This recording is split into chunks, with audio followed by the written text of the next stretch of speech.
You are listening to the Scars and Guitars podcast series that syndicates for the A-List Online, and my name's Andrew Mackay-Smith. Just before we get things underway, I just want to let my listeners and friends in the United States know, as much as it can help, which is probably not a goddamn, I am thinking of you. The images and videos that I'm seeing come through of the carnage in the many great cities in such great country are truly disturbing, to be quite honest. But anyway, do whatever you've got to do to stay safe and to go about your daily life in as relatively a routine manner as possible. Otherwise, what can I say? I just hope that what I do here helps, even just a little bit. So, to the matter at hand, which is a career retrospective of Trey from Morbid Angel. This originally went to air in August of 2017 on Brisbane Community Radio, 4ZZZ Zed Digital. Because it was done in 2017, it doesn't include Kingdom's Disdained. Well, I think it does actually toward the end. There's one song that was released at the time that I actually recorded the broadcast, but otherwise it took me tens of hours to actually go through, deep dive into Trey's career. Of course, he's only ever been in Morbid Angel, but to dissect what I felt were the most significant cuts throughout a truly meritorious career. So here it is, Trey Azagthoth from Morbid Angel, the career retrospective, as it was originally broadcast on 4ZZZ Zed Digital in August 2017.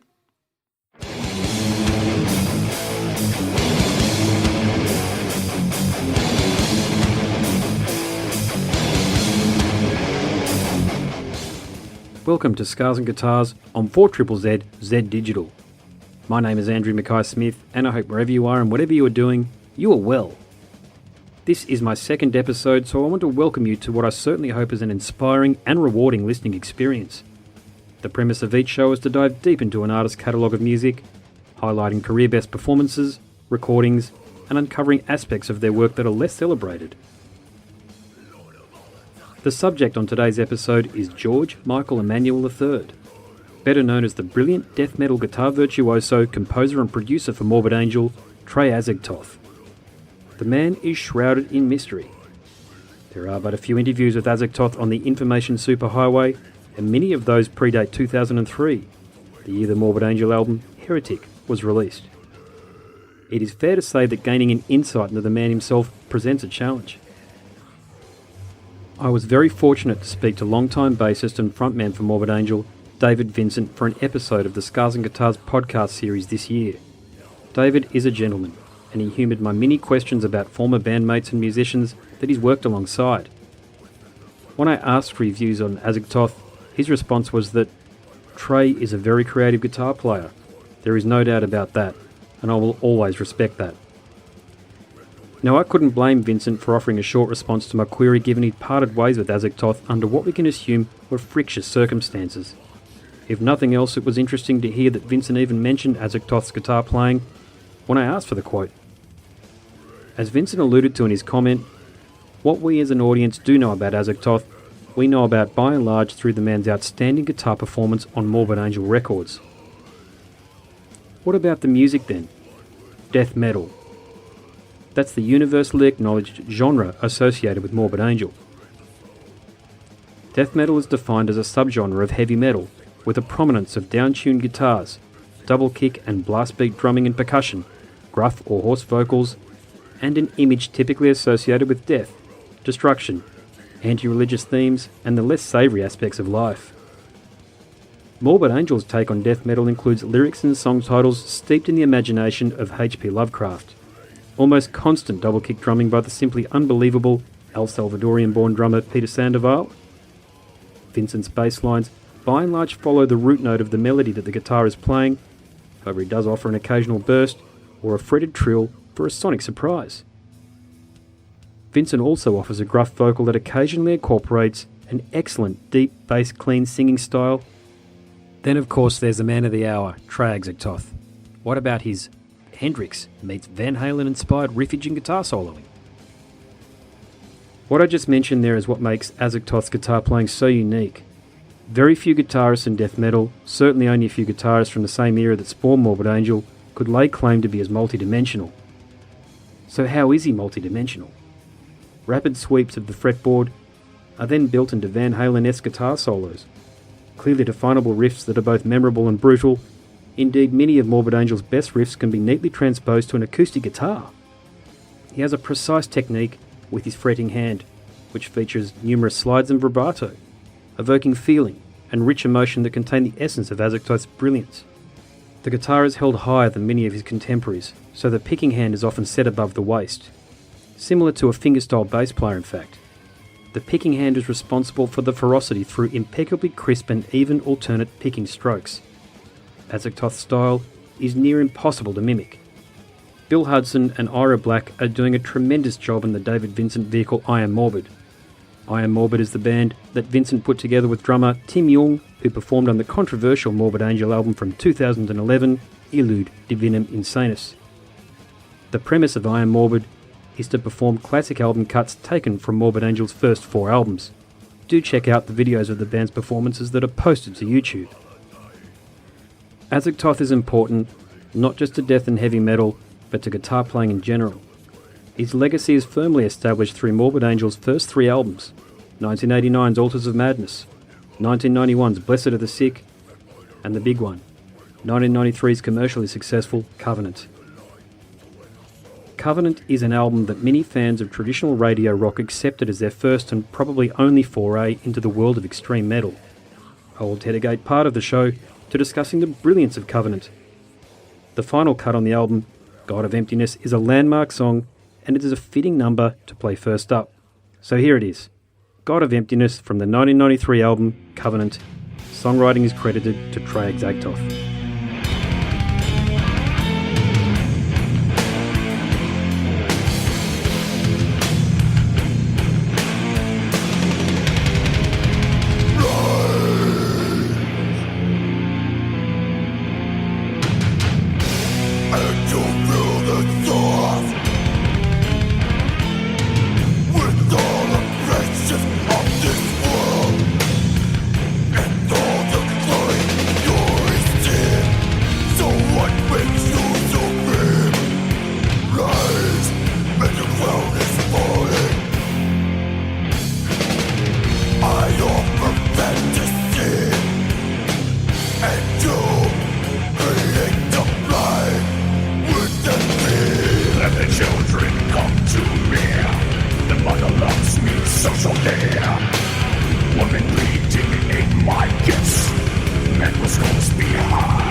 You just heard God of Emptiness from the 1993 album from Morbid Angel, Covenant. The songwriting is credited to Trey Azagthoth. Morbid Angel was formed in 1984 in Tampa, Florida by Azagthoth alongside drummer Mike Browning. Browning left Morbid Angel before the recording of the album that is universally understood to be the band's debut for Combat and Earache Records, the seminal Altars of Madness. Browning is still active through his project Nocturnus AD, which is a legacy act of the prog death metal band Nocturnus. Nocturnus achieved cult status among metal fans due to the 1990 release The Key. This is an album that features cosmic and sci-fi themes overlaid on an occult narrative. Browning did record vocals and drums for what was intended to be Morbid Angel's debut album. Recorded in May 1986, the release would eventually see light of day as Abominations of Desolation. It is viewed as a demo album. It's a harsh listen, devoid of David Vincent's vocal and bass playing, not to mention the drumming of longtime Morbid Angel percussionist Peter Sandoval. The sound of the recording leaves a lot to be desired. To be frank, I can understand why Azagthoth regrouped. It's essentially the sound of an artist getting used to the studio environment. Many of the tracks on Abominations of Desolation have been re-recorded and released elsewhere. All that is, except for one, Demon Seed. So why don't we have a listen to that track now? This is Demon Seed, taken from the demo album Abominations of Desolation, recorded in 1986 and released in 1991. The songwriting credit is to Morbid Angel.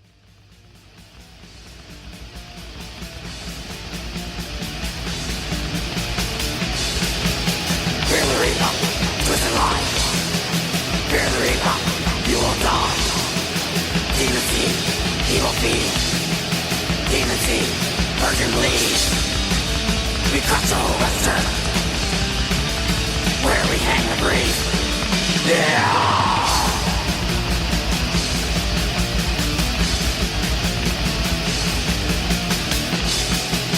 Burn the call, blasphemy. Burn the call, Jehovah bleed. Demon seed, evil being. Demon seed, Jehovah bleed. We cut to Western, where we hang and breathe. Yeah!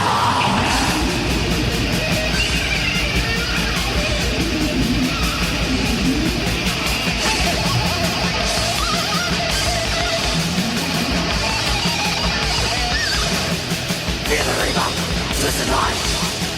Fear the reaper, you will die. Demon seed, evil being. Demon seed, virgin bleed. We cut to return, where we hang and breathe.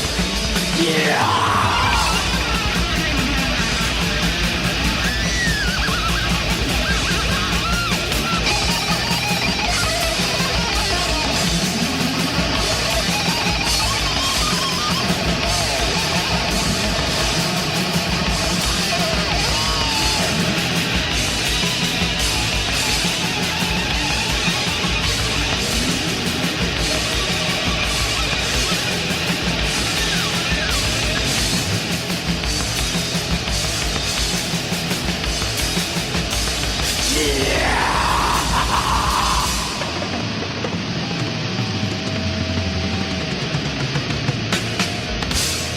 That was Demon Seed, taken from the demo album Abominations of Desolation, recorded in 1986 and released in 1991. The songwriting is credited to Morbid Angel. In 1987, the Chuck Schuldiner project, aptly titled Death, released Scream Bloody Gore, an album that is considered by many to be the first example of death metal put to a widely available recording. It remains to be confirmed, however I do wonder if the decision to regroup and reform Morbid Angel after the recording of Abominations of Desolation was due to Azagthoth hearing the ferocious album from Schuldiner and thinking, game on. To support this theory, there is a widely circulated quote from Azagthoth about the band's nascent debut. He is reported to have said, "Back then, I really wanted to destroy everybody. I wanted people to have to work a lot harder after the fans witnessed what we had going on. I wanted to smoke people. I really believed that the bands were challenging each other, trying to outdo each other, and make each other quit. Almost like the rivalries with East Coast and West Coast rappers. I really kind of thought people wanted to write parts that would engulf the whole world. I wanted to get on stage and have people go, holy shit, what the fuck is going on? I wanted to write stuff that would make other bands run and hide. That's not very nice, but it's what drove me. On the 12th of May, 1989, Morbid Angel would release Altars of Madness, and the blueprint for death metal as we know it today was issued. Featuring the classic lineup of David Vincent on bass and vocals and Peter Sandoval on drums and percussion, Azagthoth was joined on guitar by Richard Brunel. The strength of the album is such that it is one of the most continuously influential albums ever recorded. Azagthoth and Brunel's performance was certainly the fastest, most brutal yet still legible guitar recordings to that date. I can only imagine what a first-time listener would have thought back in 1989, given the prevailing musical landscape was dominated by Madonna, Bobby Brown, and Paula Abdul. Altars of Madness was recorded at Morrisound Recording Facility, December 1988. It was produced by the band and Digby Pearson, who is the founder of UK-based Earache Records. The album sleeve features classic artwork, designed by Dan Seagrave. According to Seagrave, the image is more like a flat disc made of a fossil material. It has captured souls. On that note, let's hear two album cuts from Altars of Madness. The first is a personal favourite, the album's fourth track, Maze of Torment, featuring music written by Azagthoth and lyrics by Vincent. The second of the two tracks is the album's sixth track, Chapel of Ghouls, featuring music written by Azagthoth and lyrics by Azagthoth and Mike Browning.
Satan's flames, pressure freeze.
My name is Andrew Mackay-Smith, and you are listening to Scars and Guitars on 4ZZZ Zed Digital.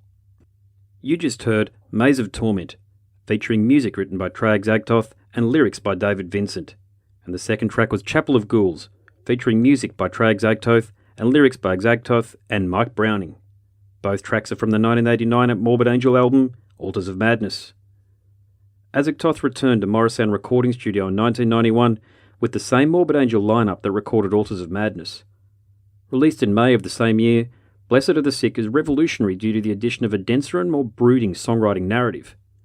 Some fans were in a bother due to the perception that Azagthoth had produced riffs that were more manageable in the oral sense. In other words, he'd sold out. Repeated listens in fact uncovered a complicated morass of riffs that were every bit as brutal and intense as the debut. If anything, the addition of slower time signatures added a sense of menace that was only hinted at on Altars of Madness. The album artwork is credited to Jean Deville. It is an adaptation of a painting by the artist, and it is titled Les Trésors de Satan, which translates as The Treasures of Satan. The tour to support Blessed Are the Sick would eventually arrive on Australian shores. I was in a band with a drummer who met Richard Brunel and commented that he was down to earth and willing to chat to the fans. I'll now play two tracks from the album. The first is a significant departure for the band. It is a solo composition and it is actually credited to Brunel. It is the album's 11th track and it is called Desolate Ways. I love this piece and I've attempted to play it on the guitar myself. The second track is the title track to the album, featuring music written by Trey Azagthoth and lyrics by David Vincent.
My touch inhuman, nocturnal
You just heard Desolate Ways, performed and written by Richard Brunel and Blessed Are the Sick Leading the Rats, which features music written by Azagthoth and lyrics by David Vincent.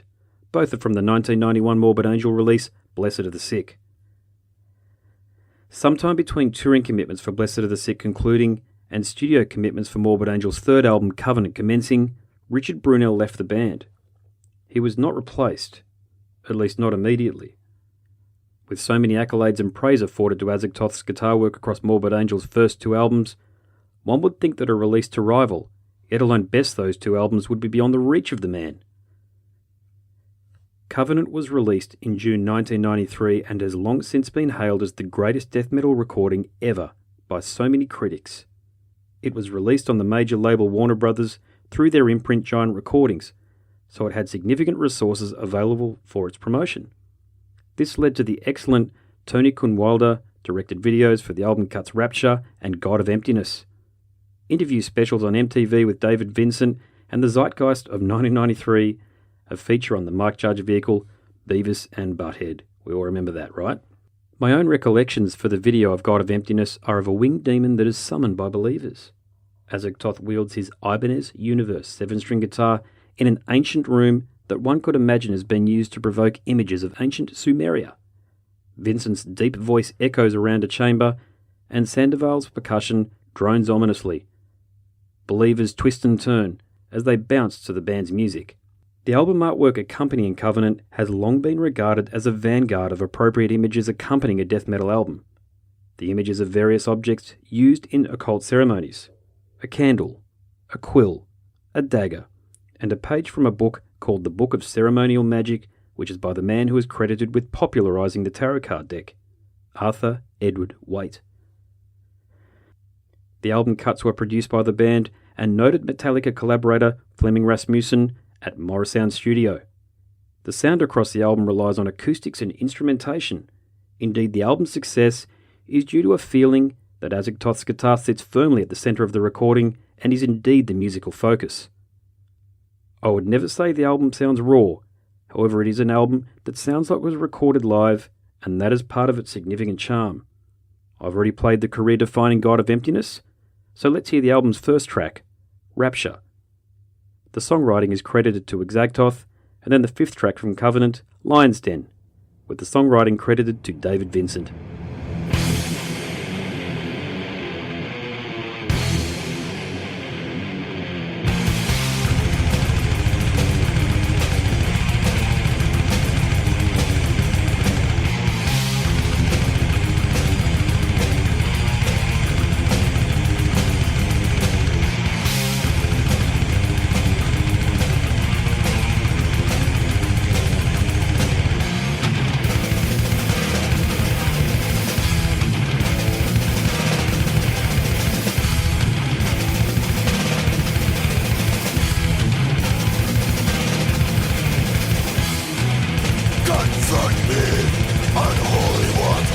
Bastard sin, God of the earth, I Summon thee, now poison me. Death in the world, murder my soul.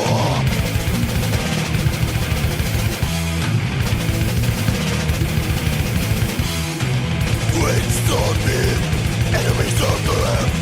It's food, we are one. Underworld, realm of the magnificent. With your bells, I die again.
My name is Andrew Mackay-Smith, and you are listening to Scars and Guitars on 4ZZZ Zed Digital.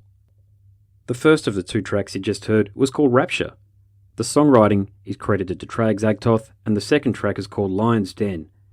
The songwriting on that track is credited to David Vincent, and both are taken from the Morbid Angel recording from 1993, Covenant.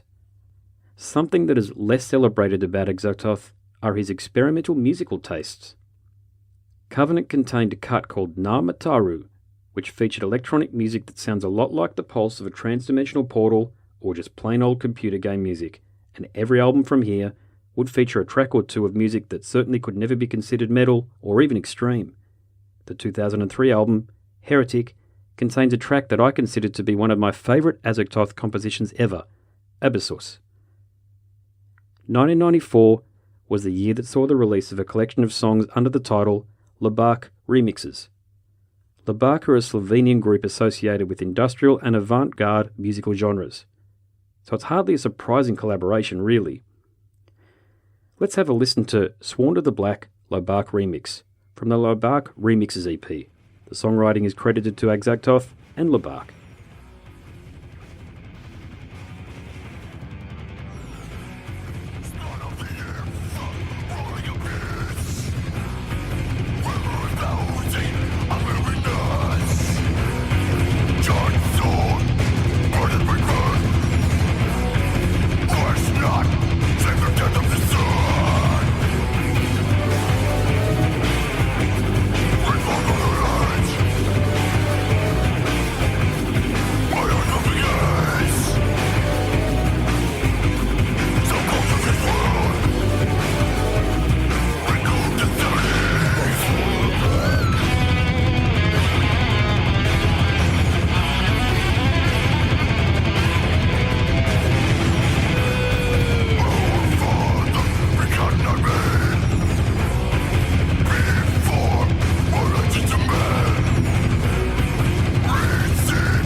You just heard Sworn to the Black Labark Remix from the Labark Remixes EP. The songwriting credit is issued to Azagthoth and Labark. Domination was released in 1995 and, as the follow-up to Covenant, continues the theme of albums containing titles that start with an alphabetical sequence. Domination is the final Morbid Angel album to feature David Vincent until a 2011 release, Illud Divinum Insanus. It is also the first to feature guitarist Eric Rutan. Many regard Domination to be the first in a series of lackluster albums from Azagthoth and Morbid Angel. Personally, I find Domination to be a rightful inclusion as the fourth of 5 albums overwhelmingly penned by Azagthoth that can and should be considered classic death metal for the ages. So why is it considered lackluster by so many? The album cover is not the band's finest moment, to be sure. It's as if Azagthoth found a computer graphic program with all of the sophistication that 1995 could muster. It looks like an 8th grader's art project with stark hues of green, purple and grey, dominating the band's signature pentagram motif. The sound across the album is bright. I like that. I could hear every nuance to the band's sound, and much of the grit of the band's first 3 releases has been replaced by a cleaner production value. Danzig, Deep Purple and Megadeth collaborator Bill Kennedy produced the album in conjunction with the band. The lead track is called Where the Slime Live, and a video of the band performing live was created to accompany the song. Azagthoth's performance is no less stellar or noteworthy on this track, indeed across the entire album, than any other Morbid Angel album or release. Rutan's contribution was also significant, with no less than 3 songwriting credits. Rutan would go on to form the critically revered Hate Eternal. They are literally one of the only bands that I've had to leave a gig because of the music's sheer intensity. Rutan is better known for his world-class production these days for bands such as Cannibal Corpse, Chrysian, and ironically, Morbid Angel. Let's hear Where the Slime Live, the second album cut from the 1995 release Domination, with music credited to Trey Azagthoth.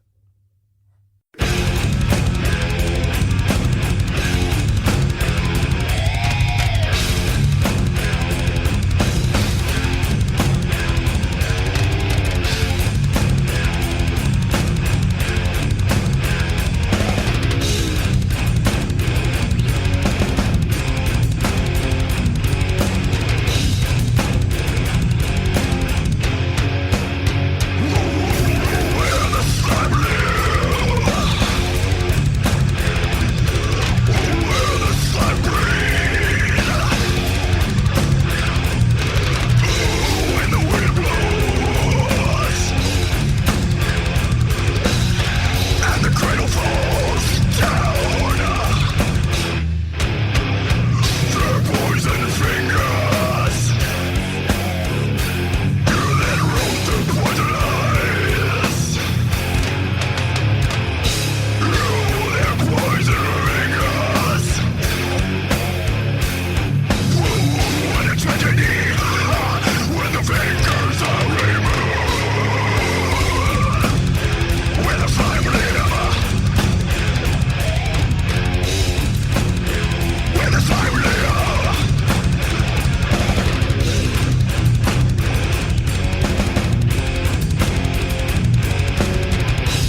My name is Andrew Mackay-Smith, and you are listening to Scars and Guitars on 4ZZZ Zed Digital. You just heard Where the Slime Live, which is the second album cut from the 1995 release from Morbid Angel, Domination. The songwriting credit goes to Trey Azagthoth. In 1996, Morbid Angel released the live album Entangled in Chaos, featuring tracks that were taken from the band's first 3 albums. This was something of a swan song for David Vincent, and it was released the year of his departure from Morbid Angel. 1998's Formula's Fatal to the Flesh is the first album to feature bassist and vocalist Steve Tucker. Steve was a relative unknown prior to his recruitment to replace David Vincent, and it is fair to say he had big shoes to fill.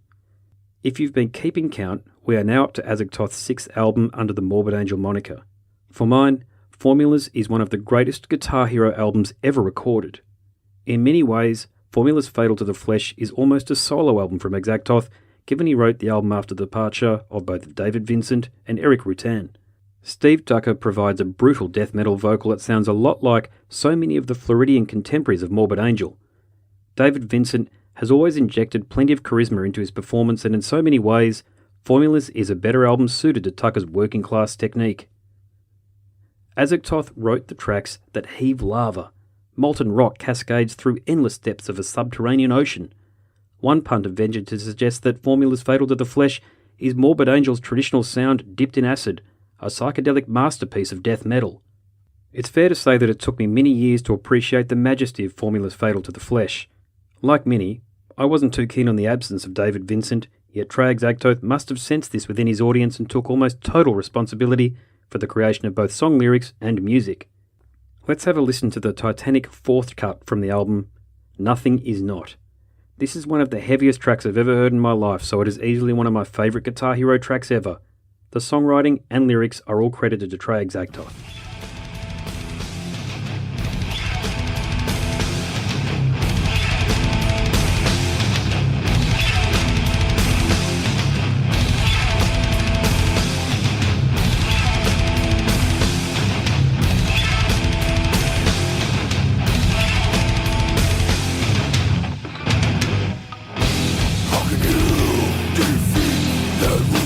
Nourishment, your attack.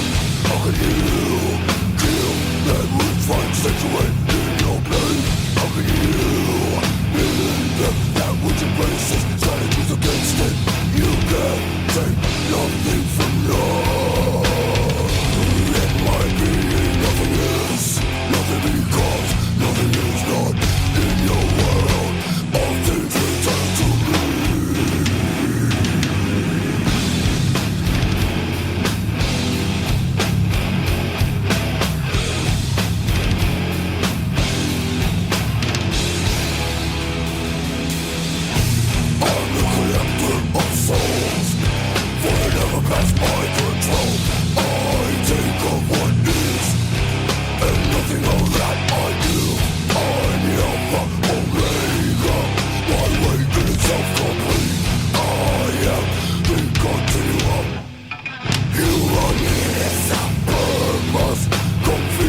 That was Nothing Is Not, from Morbid Angel's 5th studio album, Formulas Fatal to the Flesh.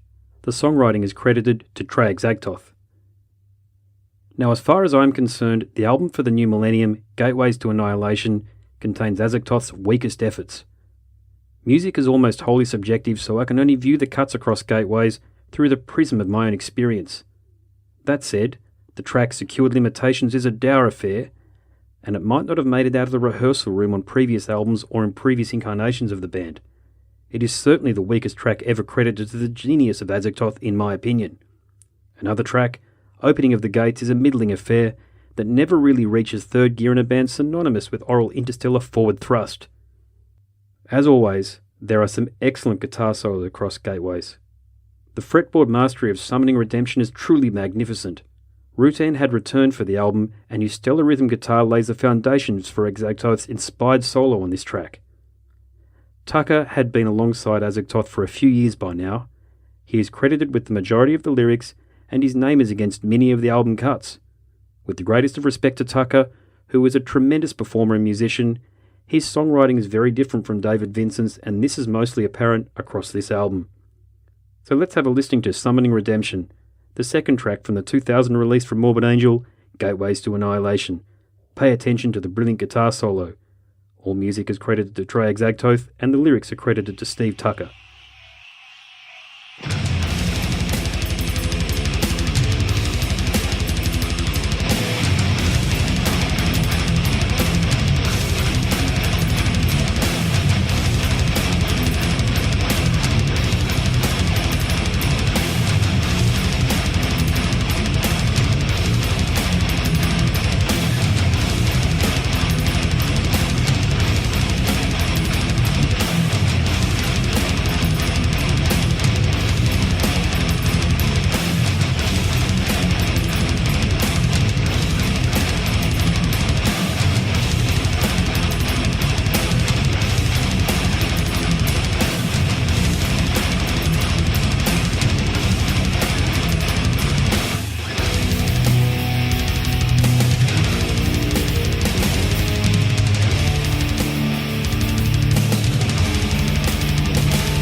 You just heard Summoning Redemption, the second track from the 2000 release from Morbid Angel, Gateways to Annihilation.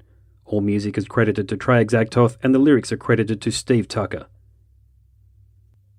In 2003, the Morbid Angel album Heretic arrived to a critical reception. The album's bone-dry production detracts from what are some of the most memorable riffs that Trey Azagthoth ever recorded. Album cuts Cleansed in Pestilence, Blade of Elohim, Beneath the Hollow, and the track that accompanied the narration at the beginning of the episode God of Our Divinity are all career-best riffs and arrangements as far as I'm concerned. I recall reading an interview with Steve Tucker soon after the album was released. It was around this time that he left the band until his return, only this year in 2017. I can't find the interview again as I read it way back in 2004, however he was none too pleased with the production and of course the sound of his bass, which rivals the inaudible bass sound on Metallica's 1988 offering And Justice for All.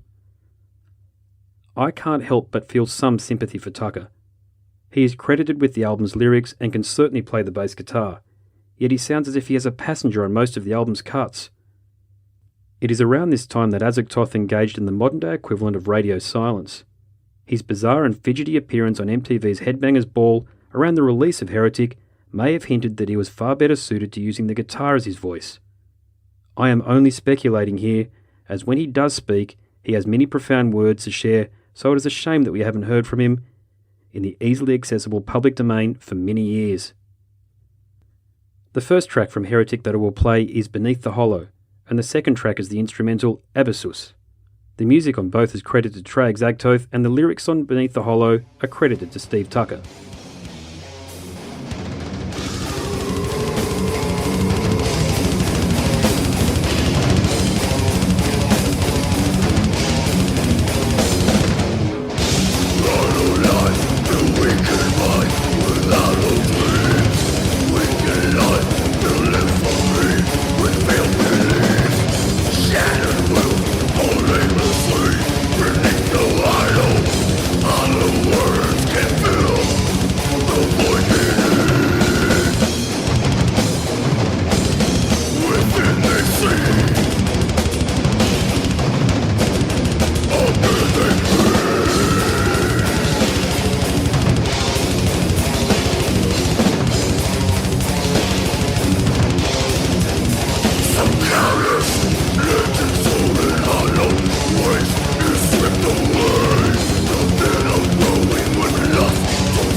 The first track that you heard was Beneath the Hollow, and the second track was the instrumental Abyssus.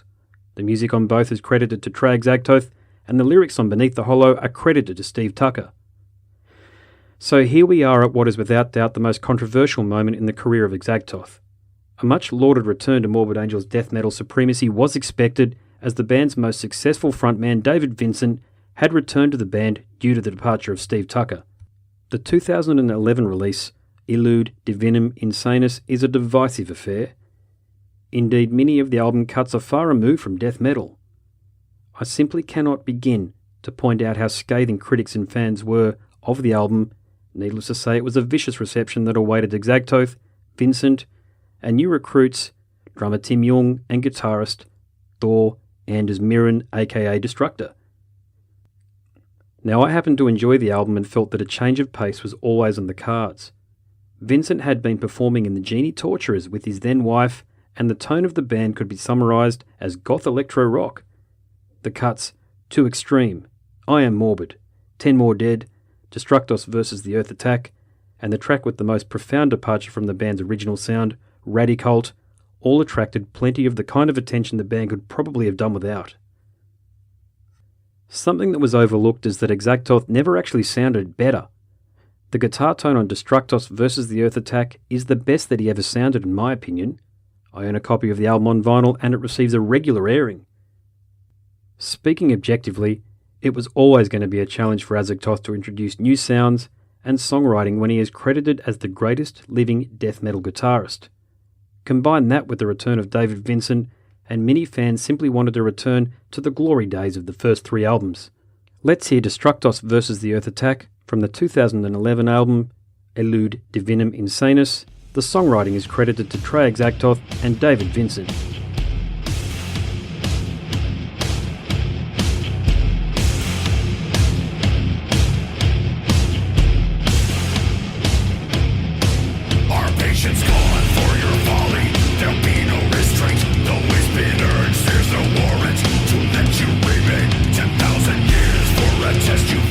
Misery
My name is Andrew Mackay-Smith, and you are listening to Scars and Guitars on 4ZZZ Zed Digital. You just heard Destructos vs. the Earth Attack from the 2011 album Illud Divinum Insanus.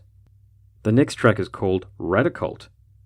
As I've already stated, this is one of the tracks that has received very heavy criticism. The lyric that Vincent uses at the song's introduction has been singled out by fans and critics as emblematic of the album's real issues. The lyric actually states, "kill a cult, not kill a cop," as so many have interpreted. Azagthoth's tone on this track, particularly during the opening phrases, is unique to the track and by extension the album. Important to note that Radicult was actually written by David Vincent. His time spent with a diverse array of musicians prior to his re-teaming with Azagthoth has certainly had an influence. So here it is. The most maligned track in the catalogue of Azagthoth's vast library of riffs, solos and arrangements, Radicult, from the 2011 album Illud Divinum Insanus.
The walls are high, we know they gotta come down. This wave been crossing the line since 1989. We're moving the world because our power is a shining sick crew. We're fucking magic to prove that the radicals are here to stay. Hey, hey.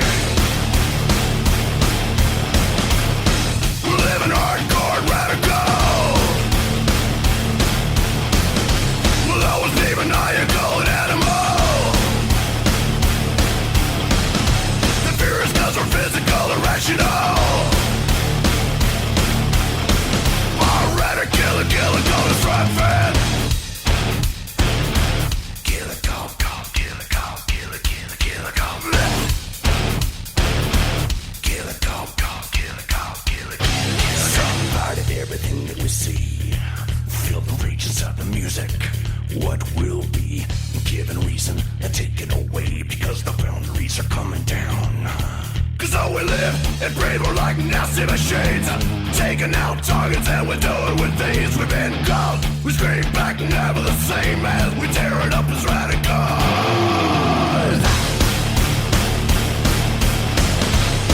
We're making hardcore radical. Now you go, animal. Be stopping with an appetite insatiable.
nation fall. We are the radicals of beats down, one step closer to the fiery end. Just take another dose of our insane world. It all gets better. Feel next to nothing till we drop it again. We're radical, radical. Never made to order, unpredictable. Demoniacal and so fanatical. All the zealots and the martyrs of the river.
You just heard Radicold from the 2011 release Illud Divinum Insanus, words and music by David Vincent.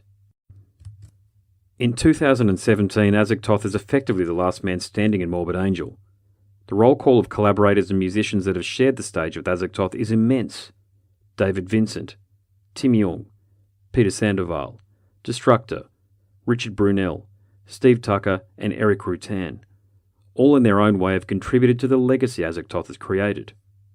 The classic Morbid Angel lineup of Trey Azagthoth, David Vincent, Peter Sandoval, and I wouldn't be against adding Eric Rutan to that stage, are viewed rightly as one of the most tremendous arrangements of musicians to ever play death metal. Morbid Angel do have a new album that is due to be released in 2017. Steve Tucker is back in the band as I mentioned during the episode, and he's providing vocals and bass playing again. The relatively unknown Scott Fuller and Dan Baden Bon are in the band on drums and guitar respectively. A track called Warped has been played a few times live. It is available for viewing on YouTube from the forthcoming album that will certainly start with a K. Why will it start with a K? There was a live album that was released in 2015 called Juvenalia. Is Warped any good? Does it meet the considerable expectations of Azagthoth? I can't play it for you as I don't have the rights to broadcast YouTube recordings. However, I can reveal that it is a slower, brooding number. For me, the jury's still out on that one. Even though Tucker has been quoted in the media stating that the new songs will be straight up death metal or words to the effect, I'm not sure if I'm feeling it, to be honest. Nevertheless, it is the live arena that Azagthoth shines. I have seen his performance a few times in Brisbane. The second occasion was in 2014 when Morbid Angel played Covenant back-to-back. That was a slightly better performance for mine than the one that they put on in 2011 at the same venue in West End. So let's have a listen to 3 live tracks to close out the episode. All are taken from the 1996 live album Entangled in Chaos. The first track is called Lord of Fevers and Plagues, which is solely credited to Azagthoth. The second track is called Day of Suffering. The music is credited to Azagthoth and the lyrics are credited to David Vincent. The third track is called Blood on My Hands, which is solely credited to Azagthoth.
tracks that you've just listened to are all taken from the 1996 live album from Morbid Angel, Entangled in Chaos.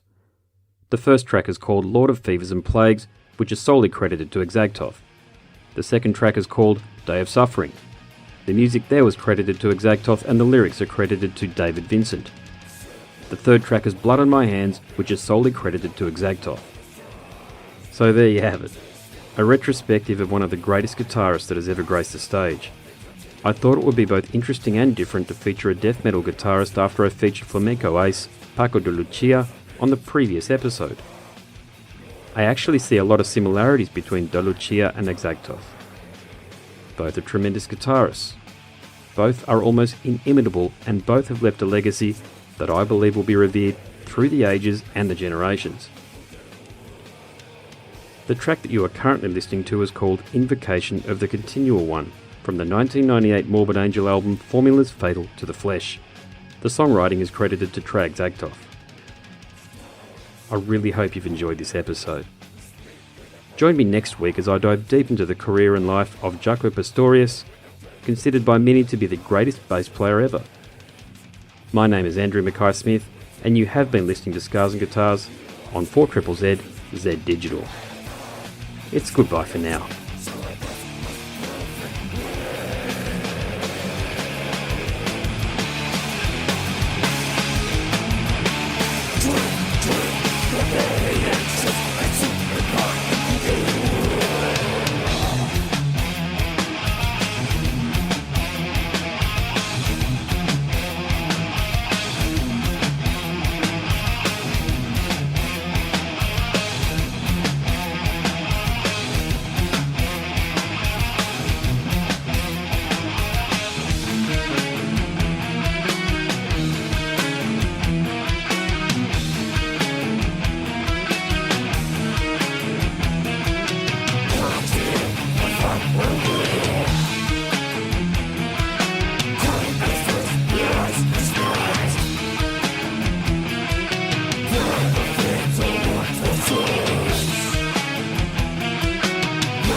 You've been listening to the Scars and Guitars podcast series that syndicates for the A-List Online.